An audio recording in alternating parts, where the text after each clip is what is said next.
I get this phone call. Hi, this is Jerry Greenberg. I'm on like Route 66 or something, somewhere out west. And I'm coming to do this film, Kramer versus Kramer, and I'd like you to be my assistant. I'm like, holy cow, this is unbelievable. What an opportunity. I mean, I'd been working as an apprentice in film.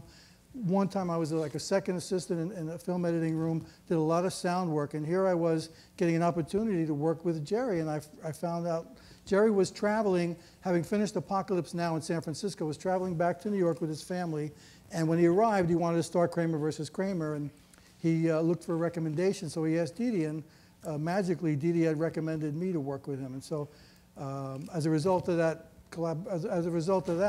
we became very close friends and colleagues, and he taught me everything I know about editing. But I'll just tell you briefly that one of the first things that happened. So I'm very anxious, of course. It's my first time as a first assistant editor, which you know is a very anxious time. There's so many things to organize: the laboratory, the paperwork. Where's the sound? Where's the editing? The moviolas, do they work? Do we have a spare moviola in case there's breaks? Do we know who to call? Who's going to come in and clean the editing rooms? I mean, all of this business managerial stuff of running an editing room, besides the actual editing, which I didn't know anything about at the time.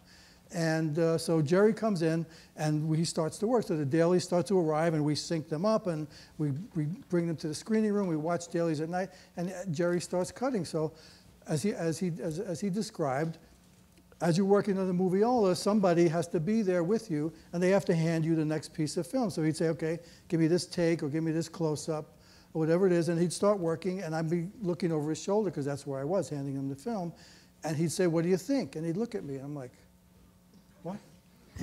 I didn't say anything.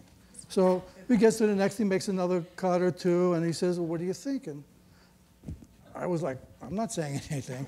Finally, after maybe I don't know how many times, he really got annoyed and said, come on, what's the matter? What are you, mute? Can't you talk? And I said, my God, you're Jerry Greenberg. You're asking me what I think of your cut? It's got to be perfect. I can't possibly comment on it.